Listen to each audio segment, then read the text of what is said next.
जागृति जी, सत्यार्थ प्रकाश में बताना क्वेश्चन में आ रही है आचार्य जी, मैं लेकर के ये बैठी हूँ। अभी माता जी अभी शुरू ही किया है। अथा सत्यार्थ प्रकाश जो टॉपिक है ना, पहला भूमिका समाप्त हो चुकी है, उसके बाद ये कौन तो उस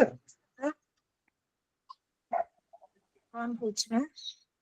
मुनि अक्षिता जी को जानना है कि कहाँ से पढ़ रहे हैं। अक्षिता जी, पिछली बार तो आप आए थे ना, ध्यान रखा करो, निशान लगा के रखा करो। हाँ जी, समझ में आ गया प्रश्न। तो अब आगे ऋषि उत्तर दे रहे हैं। मतलब एक शब्द के बहुत सारे अर्थ हैं। अब यहाँ पर आपने विराट और विश्व से परमात्मा ही अर्थ क्यों लिया, शुंठी क्यों नहीं लिया, ये ब्रह्मांड क्यों नहीं लिया, ये पंच महाभूत वो भी उसका अर्थ है। तो आगे हिरण्य गर्भ वायु, आगे बढ़े थे ना हमने, उकार से हिरण्य गर्भ वायु तेजस, तो उससे आदित्य भी नाम है, प्राज्य नाम है, तो वो उससे परमात्मा ही क्यों ले रहे हो, संसार के दूसरी चीजों के क्यों नहीं ले रहे जिनके ये अर्थ है, वो ये पूछ रहे। तो अब उत्तर दे रहे हैं, अब समझ में आएगा आपको। चलो, उत्तर है परंतु परमात्मा के भी हैं। मतलब ये नाम उन पदार्थों के भी हैं और परमात्मा के भी हैं। प्रश्न, केवल देवों का ग्रहण इन नामों से करते हो व नहीं? उत्तर, आपके ग्रहण करने में क्या प्रमाण है?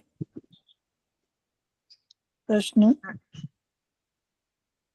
देव सब प्रसिद्ध और वे उत्तम भी हैं, इससे मैं उनका ग्रहण करता हूँ। हाँ, तो यहाँ पर 3 प्रश्न उत्तर जो आए हैं, इनका करते हैं। तो वो ऋषि से एक प्रश्न पूछ रहे हैं। तो वास्तव में तो ऋषि दयानंद ने अपने आप ही ये लिखे, अपने आप ही क्या क्या शंका हो सकती है सामने वाले को, वो प्रश्न उठा कर वो पूछ रहे हैं कि अगर औरों के भी हैं, उन्होंने पूछा कि परमात्मा से भिन्न इन चीजों के भी नाम हैं, तो उन्होंने कहा कि है, पर परमात्मा के भी तो हैं, तो फिर केवल आप उस देवों का ही ग्रहण क्यों नहीं करते, परमात्मा का क्यों करते हो? उन्होंने कहा कि आप केवल देवों का ग्रहण नामों से करते हो या नहीं? तो तब ऋषि ने पूछा कि आपको क्या प्रमाण है कि केवल देवों का भी किया जा सकता है, पर केवल देवों का ही इससे अर्थ क्यों ग्रहण करें? तो अब प्रश्नकर्ता कह रहा है कि सभी देव प्रसिद्ध हैं और उत्तम हैं, इसलिए मैं उनका ग्रहण करता हूँ। देवता लोग भी प्रसिद्ध भी हैं और उत्तम आचरण भी है, इसलिए मैं उन देवताओं को मानता हूँ इन नामों से। अब आप देखते हो जैसे विराट के लिए विराट स्वरूप श्री कृष्ण जी ने अपना बताया, तो उनको ग्रहण करने लगते हैं ईश्वर के स्थान पर। तो उन्होंने कहा वो उत्तम भी है, इसलिए मैं उन देवों का अर्थ ले रहा हूँ। तो आगे ऋषि उत्तर दे रहे हैं, बहुत महत्वपूर्ण है, इसको करें। क्या परमेश्वर अप्रसिद्ध और उससे कोई उत्तम भी है? पुनः ये नाम परमेश्वर के भी क्यों नहीं मानते? जब परमेश्वर अप्रसिद्ध और उसके तुल्य भी कोई नहीं, तो उससे उत्तम कोई क्यों कर हो सकेगा? इससे आपका यह कहना सत्य नहीं। अप्रसिद्ध है या प्रसिद्ध है? क्योंकि मेरी पुस्तक में प्रसिद्ध लिखा हुआ है। जब परमेश्वर प्रसिद्ध प्रसिद्ध होना चाहिए। अप्रसिद्ध है, अप्रसिद्ध लिखा हुआ है। हाँ, या दूसरी बार में प्रसिद्ध होना चाहिए, पहली बार में अप्रसिद्ध है, दूसरी बार में प्रसिद्ध। हाँ जी, वही लग रहा था। अप्रसिद्ध, पहली बार में अप्रसिद्धि रहेगा, दूसरी बार में आचार्य जी दोनों में अप्रसिद्ध है, इसमें तो क्या परमेश्वर अप्रसिद्ध और उससे कोई कर लो ना। आप इसे प्रसिद्ध करना, ठीक है। उसको दूसरे को प्रसिद्ध कर लीजिए, काट दीजिए, क्योंकि इसका अर्थ यह है कि अब अपनी तरफ से उन्होंने पहले कहा ना कि परमेश्वर प्रसिद्ध भी है और उत्तम भी। जब देव प्रसिद्ध है उत्तम है, तो उनको क्यों नहीं ले रहे? तो वो प्रति प्रश्न कर रहे हैं ऋषि दयानंद, क्या परमेश्वर अप्रसिद्ध है? आप ये तर्क दे रहे हो ना कि वो देवता लोग प्रसिद्ध है और उत्तम है, तो क्या परमेश्वर अप्रसिद्ध है और उससे उनसे उत्तम नहीं है क्या? तो देवों से उत्तम नहीं है परमेश्वर, अप्रसिद्ध है, वो प्रसिद्ध नहीं है। ये दो चीजें जो कही, तो उस प्रश्न में पूछ रहे हैं। तो जब ये है परमात्मा प्रसिद्ध भी है और उत्तम भी है, तो फिर परमेश्वर के क्यों नहीं मानते? आप देवों के मान रहे हो, शुंठी आदि के मान रहे हो, तो परमेश्वर के नाम क्यों नहीं ग्रहण कर रहे? जब परमेश्वर प्रसिद्ध है, यहाँ पर अप्रसिद्ध नहीं जचता, उसका अर्थ नहीं ठीक बैठेगा। जब परमेश्वर प्रसिद्ध है और उसके तुल्य कोई है भी नहीं, मतलब अद्वितीय हम परमेश्वर को मानते हैं ना, परमेश्वर के समान कोई है ही नहीं, तो जब उससे उत्तम भी कोई नहीं, उसके तुल्य भी कोई नहीं है, तो फिर आप परमेश्वर का अर्थ क्यों नहीं ग्रहण कर रहे? समझ में आया? हाँ हो जी, गया, स्पष्ट हो गया? देखिए, हाँ जी, आपने ये तर्क दिया कि दूसरी चीजें देव जो है उत्तम है और प्रसिद्ध है, इसलिए उनका अर्थ लेना चाहिए। तो अब उन्होंने कहा कि क्या परमेश्वर, अब जो तर्क दे रहे हो परमेश्वर पर, ये घटते नहीं है कि परमेश्वर प्रसिद्ध नहीं है क्या? वो उत्तम नहीं है? वो तो सबसे अधिक प्रसिद्ध है, सबसे अधिक उत्तम है। तो फिर उसका अर्थ ग्रहण करने में आपको आपत्ति क्यों है? देवों का ही अर्थ क्यों ग्रहण करना? ठीक है, किसी को ना समझ आई हो तो बता दो, बाकी आगे बढ़ो। इससे आपका यह कहना सत्य नहीं, क्योंकि आपके इस कहने में बहुत से दोष भी आते हैं, जैसे उपस्थितम परित्यज्य अनुपस्थितम याचत इति बाधित न्यायः। किसी ने किसी के लिए भोजन का पदार्थ रख के कहा कि आप भोजन कीजिए, और वह जो उसको छोड़ के अप्राप्त भोजन के लिए जहां तहां भ्रमण करे, उसको बुद्धिमान न जानना चाहिए।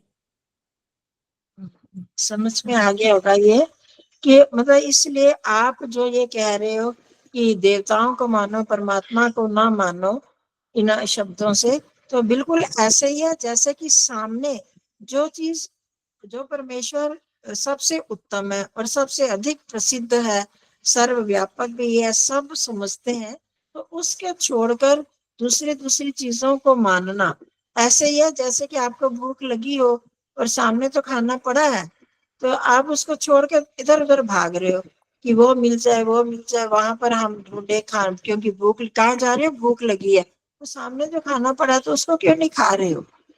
तो ऐसे वो तो बेवकूफी ही होगी ना।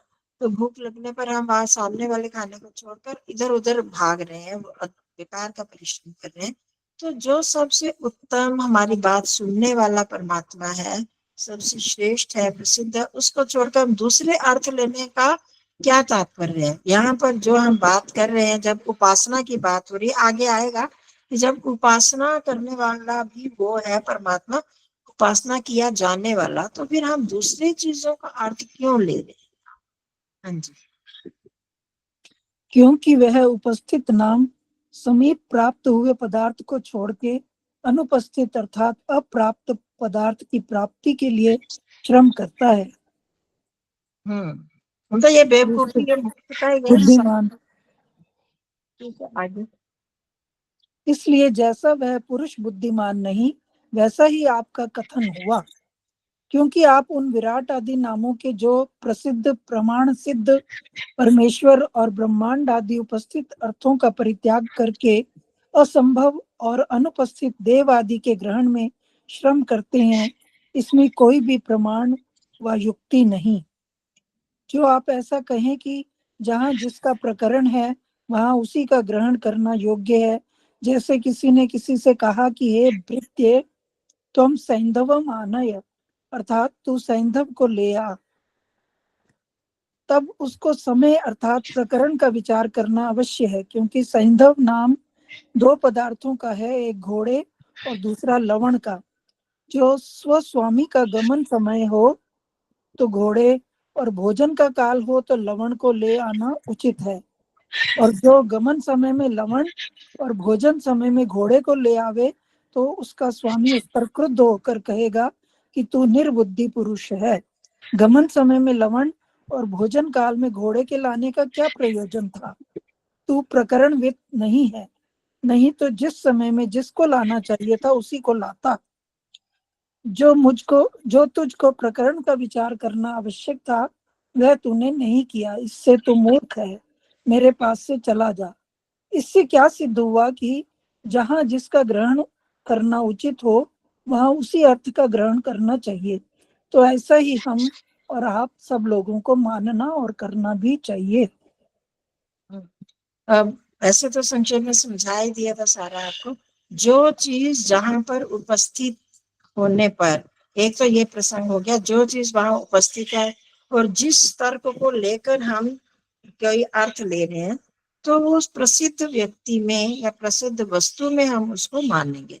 दूसरी चीज ये कि एक ही शब्द के जब दो अर्थ हैं, दो या तीन अर्थ हैं, तो जो प्रसंग सामने उपस्थित हो, कि जैसा अवसर हो, जैसी घटना घट रही हो, तो वैसा ही हमें वैसा अर्थ लेना होता है। ये आपने समझ लिया सैंधव वाले अर्थ से कि जिन लोगों ने पहली बार ही पढ़ा होगा, सुन रहे होंगे, तो सैंधव के दो अर्थ होते हैं। सैंधव शब्द के आपने सेंधा नमक सुना हुआ। सेंधा नमक पाकिस्तानी नमक जिसको लाहौरी नमक कहते हैं। तो सैंधव का मतलब वो नमक भी होता है, और सैंधव का अर्थ घोड़ा भी होता है। ये दो अर्थ है। तो अब जब कोई खाना खा रहा है और अपने नौकर को कहे कि जाओ सैंधव ले आ, अब वो क्या लाएगा? खाना खाते समय अगर वो घोड़ा उठाकर ले आए कि चलो ये तैयार है जी, सैंधव कहाँ पर है, ये खड़ा है, तो अब वो उसको बेवकूफ नहीं कहेगा। अगर उसने कहीं जाना और वो नमक उठाकर ले आए, तो सैंधव आपने कहा, सैंधव का अर्थ नमक भी तो है, सैंधव का अर्थ घोड़ा भी है, पर खाते समय घोड़े का कुछ मतलब है क्या? वो खाने का प्रसंग है, तो वहां उससे क्या जुड़ता है? नमक जुड़ता है। और घोड़ा अगर जाने के लिए कर रहे हैं तो उस समय नमक लाएंगे तो वो बेवकूफी होगा। अर्थ दोनों का एक है। तो बिल्कुल आप यहाँ पर विराट और विश्व से सुंठी और ये सब कह रहे हो, क्योंकि यहाँ जो ओम शन्नो मित्रा शम वरुणा मंत्र आया ना, तो उस ओम में ऋषि ने ये अर्थ लिए हैं, विराट ऋषि जो हमने पिछली बार किए थे। तो अब उसका ये कहना कि इनसे आप शुंठी वगैरह अर्थ ले लो। तो अब वहां पर तो उपासना करी हुई है, उस मंत्र में परमात्मा की उपासना ही तो की गई है कि हम माम तम माम अवतु वक्तारम, तो मैं आपको त्वाम ब्रह्म वदिष्यामि, मैं आपको ही ब्रह्म कहूंगा, रित कहूंगा, आप मेरी रक्षा करो।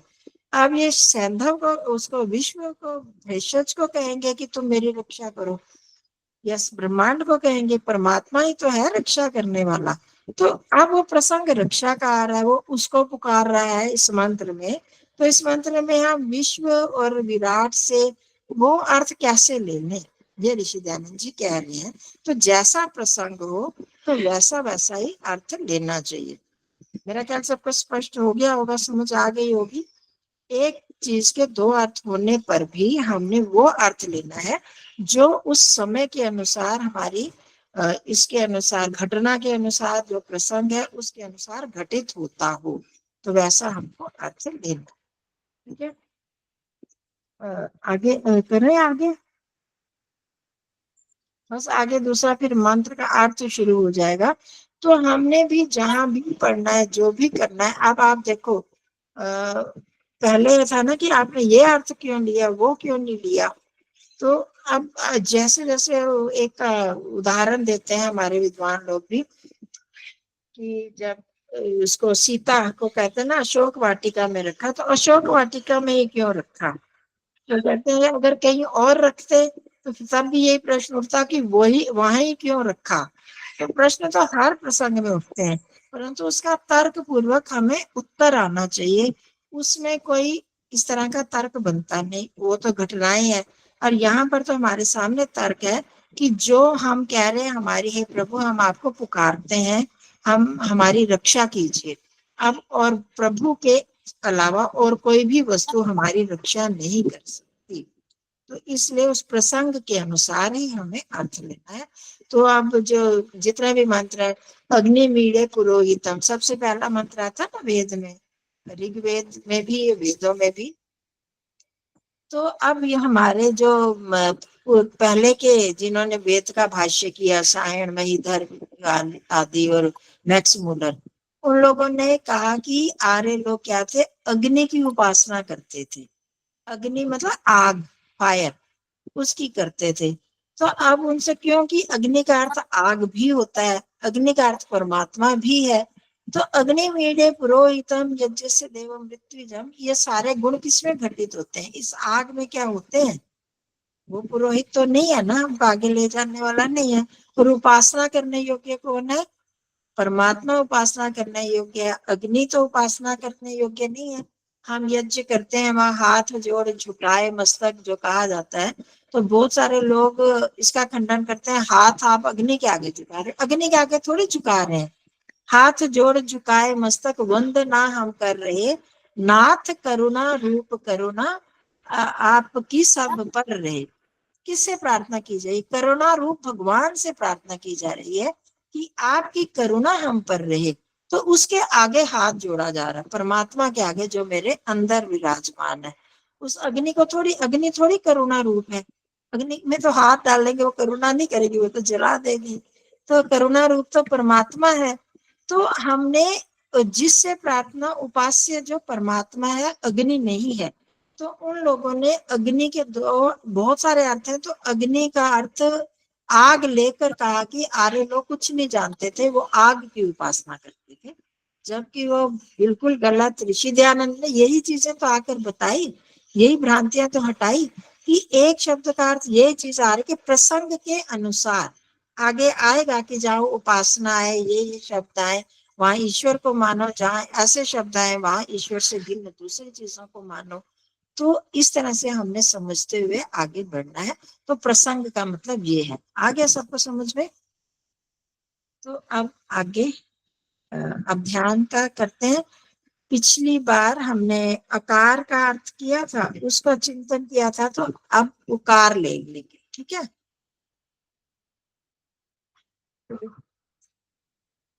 अब बैठ जाएंगे सब।